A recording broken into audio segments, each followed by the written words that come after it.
인간은 왜 새로운 현실을 찾아 떠나가려는 걸까?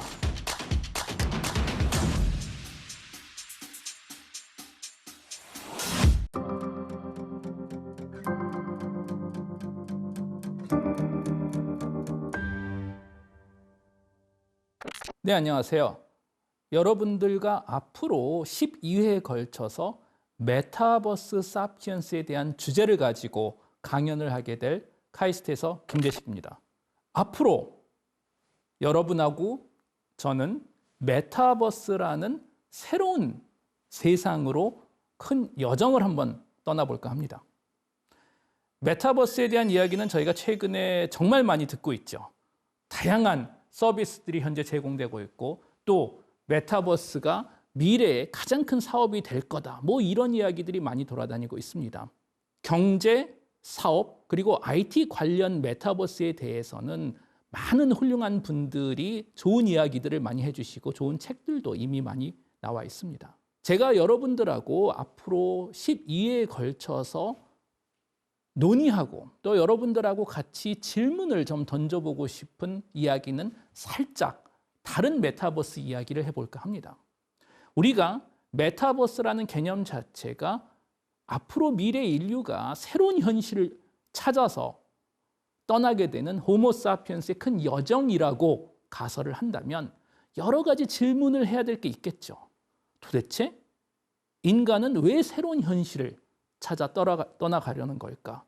디지털 현실로 만들어지는 새로운 현실이라는 것은 과연 무엇일까? 우리는 그런 새로운 현실에서 어떤 일을 할 수 있을까? 메타버스는 유토피아일까? 아니면 디스토피아일까? 이런 다양한 이야기들을 12번에 걸쳐서 하나하나씩 한번 짚고 넘어갈까 합니다.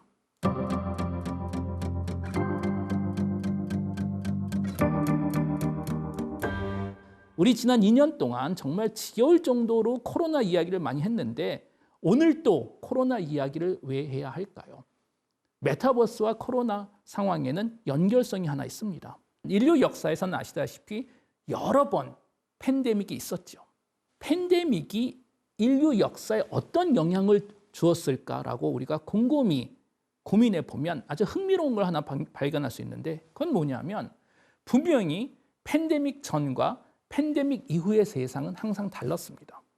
그런데 여기서 흥미로운 건 뭐냐면 팬데믹 이후에 우리가 관찰할 수 있는 현상들이 갑자기 없었던 현상이 하루아침에 드러나는 적은 거의 없었습니다. 이미 그 전에 5년, 10년 전부터 서서히 벌어지고 있었던 트렌드들이 팬데믹을 통해서 급격하게 초가속화된다는 것을 우리가 관찰할 수 있습니다.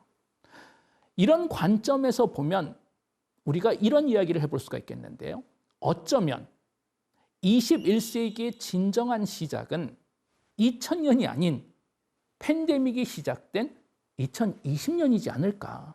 비슷한 관점에서 최근에 많은 역사학자들이 말씀하시는 게 이제 와서 해석해 보니 진정한 의미에서의 20세기 역시 숫자적인 1900년이 아니고 1차 세계대전이 시작된 1914년 또는 1차 세계대전이 끝난 1918년부터 20세기가 시작됐다라고 이야기를 합니다. 그 이유는 뭐냐면 1900년에서 1914년까지의 20세기는 새로운 세계 질서가 아닌 19세기 세계 질서의 연장선이었었다는 거예요. 20세기 세계 질서는 1차 세계대전이라는 큰 충격과 역사의 초가속화를 통해서 시작됐었던 것 같이 이제 와서 해석해 보니 2000년에서 2019년까지 우리는 20세기 세계 질서의 끝자락을 경험하고 있었다는 거예요. 우리는 2020년부터 21세기의 새로운 세계 질서를 지금 경험하고 있고 21세기 세계 질서가 어떤 형태일지는 아무도 모릅니다. 지금 우리가 그 세계 질서를 경험하고 있는 거죠. 그렇다면 한번 질문을 해봅시다. 20세기 우리는 어떤 세계 질서에 살았고 앞으로 우리가 경험하게 될 21세기 세계 질서는 어떤 모습일까? 많은 분들이 아시겠지만 20세기의 시작은 그다지 좋지 않았습니다. 1차 세계대전이 끝나고 2차 세계대전을 겪으면서 인류는 나치즘과 공산주의라는 세계적인 정치적인 위협을 경험하고 살았죠. 그리고 우리는 2차 세계대전 이후에 30년, 40년 동안 냉전 시대를 겪었습니다. 그런데 90년도 초 많은 분들이 아시다시피 소련이 무너지고 세계는 냉전 시대에서 나와서 하나의 글로벌한 시대를 경험하기 시작했습니다. 인류 역사상 처음으로 전 세계 대부분 국가들이 하나의 거대한 시장에 참여를 하고 일반인들이 전 세계를 여행할 수가 있기 가능해졌습니다. 그런데 이런 평평한 세계, 세계화된 세상이 최근에 지난 5년, 10년부터 서서히 무너지기 시작했습니다. 국가들 간의 장벽이 커지기 시작했고 여러 국가에서 정체성 정치라는 새로운 개념이 등장해서 포퓰리즘과 함께 국가들 간의 거리가 다시 멀어지기 시작했다는 겁니다. 또 하나 우리가 경험하고 있었던 것은 새로운 냉전이죠. 지난 30년 동안 세계화 시대의 가장 큰 현상 중에 하나는 중국이라는 거대한 시장이 세계 글로벌 시장에 참여를 하기 시작했었던 거죠. 그런데 최근에 다시 중국과 미국, 중국과 서양이 멀어지기 시작했습니다. 그리고 이미 많은 분들이 새로운 냉전 2.0이 시작된 것이 아닐까라고 걱정을 하고 있습니다. 여러분들이 다 기억하다시피 20세기에도 우리는 냉전을 한번 경험했었죠.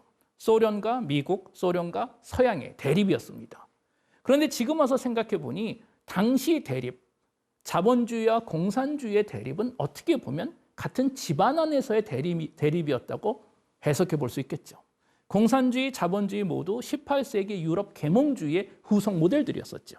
그런데 중국과 서양은 분명히 인종이 다릅니다.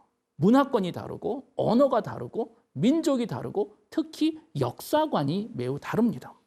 이런 관점에서 보면 중국과 미국, 중국과 서양의 대립은 20세기 냉전보다 해결하기가 훨씬 더 어렵지 않을까 싶고 이 시기에 많은 분들이 알고 계시겠지만 다시 러시아와 미국, 러시아와 서양의 대립이 다시 시작되는 어떻게 보면 냉전 1.0이 다시 돌아오는 아주 이런 역사적인 아이러니하고 역설적인 현상을 우리는 경험하고 있습니다.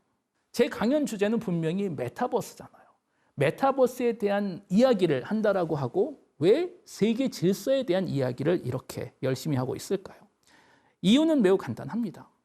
우리가 앞으로 21세기 경험하게 될 미래를 보자면 분명히 지난 30년보다는 앞으로 미래 30년은 훨씬 더 불확실성과 대혼란으로 가득할 시대일 확률이 높아진다는 거예요.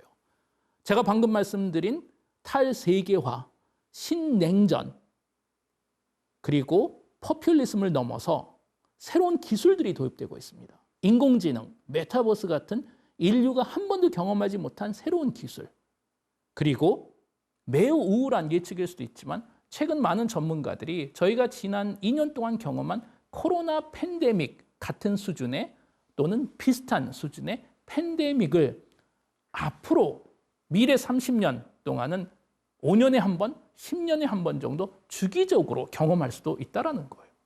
그리고 21세기에는 또 하나의 문제가 우리를 기다리고 있죠. 기후변화입니다.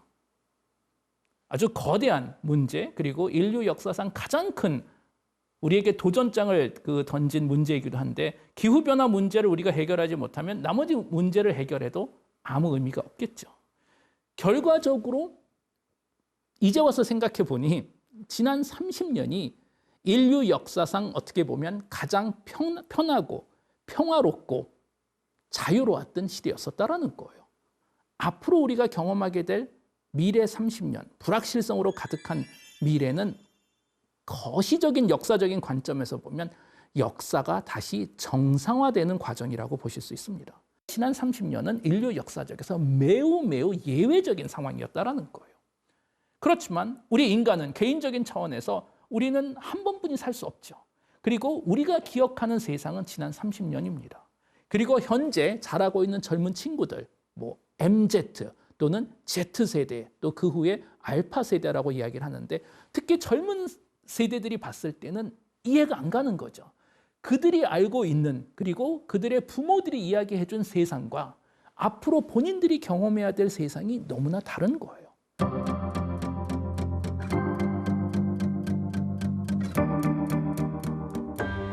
다들 아시겠지만 우리 인간 호모사피엔스가 세상에 등장한 게 한 30만 년 정도 됐죠.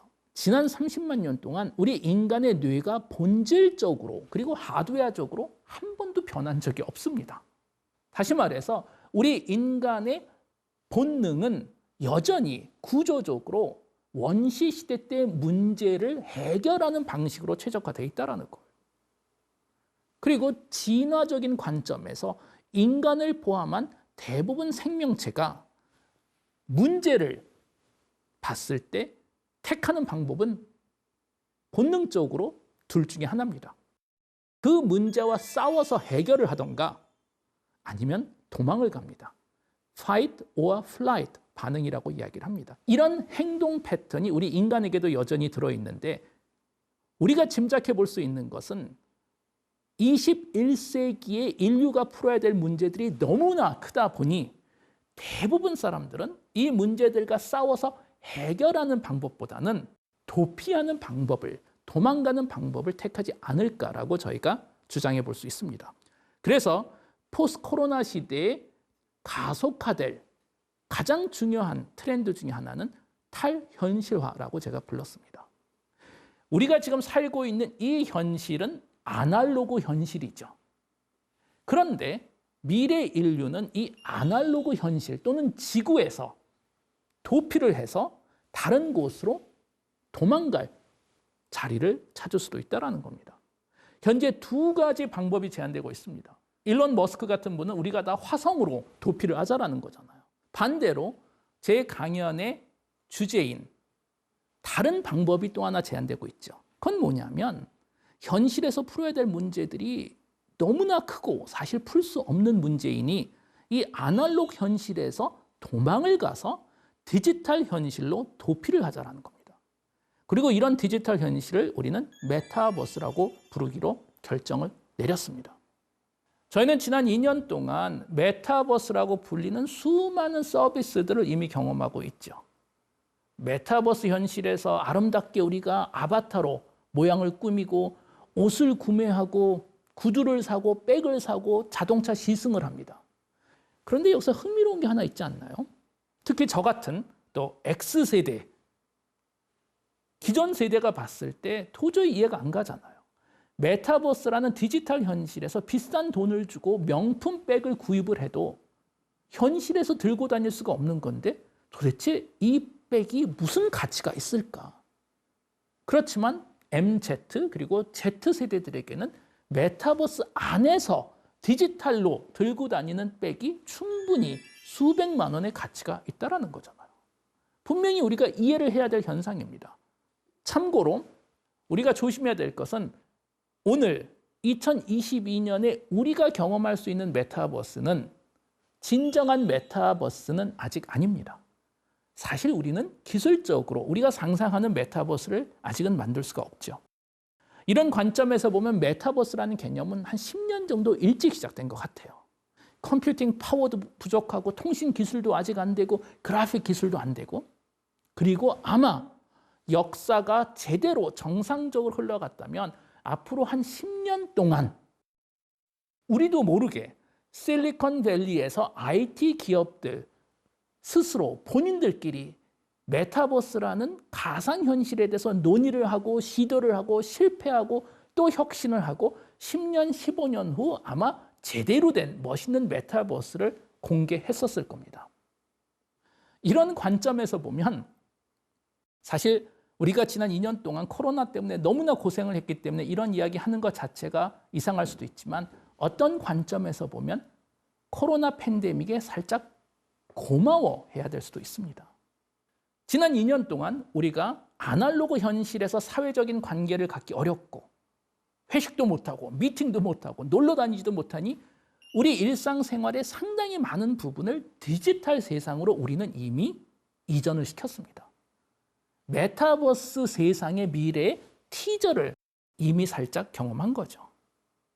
비슷한 예제로 보자면 제가 10년 전 카이스트에 부임했을 때도 이미 그때부터 온라인 수업을 언젠가는 꼭 해야 된다라고 다들 이야기를 했습니다.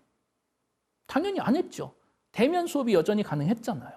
그리고 온라인 수업을 할 수 있는 기술적인 준비가 안 돼 있었습니다. 그런데 신기하게 2020년 3월 달 봄학기가 시작되고 대면 수업을 할 수 없는 상황에 가니 10년 동안 말만 하던 온라인 수업이 일주일 안에 실천되더라고요. 메타버스도 비슷한 것 같아요. VR, AR, 게임, 가상현실 지난 10년, 20년 동안 지겨울 정도로 많은 이야기를 했었는데 아날로그 현실에서의 경험과 활동이 아무 문제가 없었잖아요. 니즈가 없었던 거죠.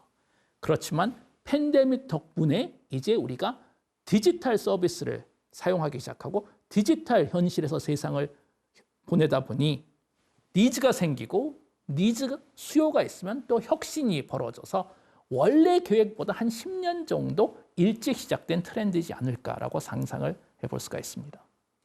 결과적으로 메타버스가 보여주는 미래는 기술의 힘을 빌려서 우리 인류가 새로운 현실을 만들 수 있지 않을까라는 상상입니다. 그렇다면 우리가 이제 고민을 해야 될 건 이거죠. 메타버스라는 기술을 통해서 인류가 새로운 현실을 만들기 시작한다면 도대체 왜 인류는 아날로그 현실에서 도피를 하려 할까? 그렇다면 아날로그 현실에서 탈현실화된 미래 모습은 어떤 모습일까? 그리고 가장 중요한 건 이거겠죠. 새로운 현실을 만드는 것이 메타버스의 장기적인 목표라면 도대체 현실이 뭐길래 현실을 어떻게 만들겠다라는 것인가? 철학적인, 뇌과학적인 시선에서의 논의가 잠깐 필요합니다. 다음번 제2강에서는 도대체 현실이라는 것이 무엇이고 현실을 어떻게 만들 수 있는지에 대해서 이야기를 해볼까 합니다. 네, 감사합니다.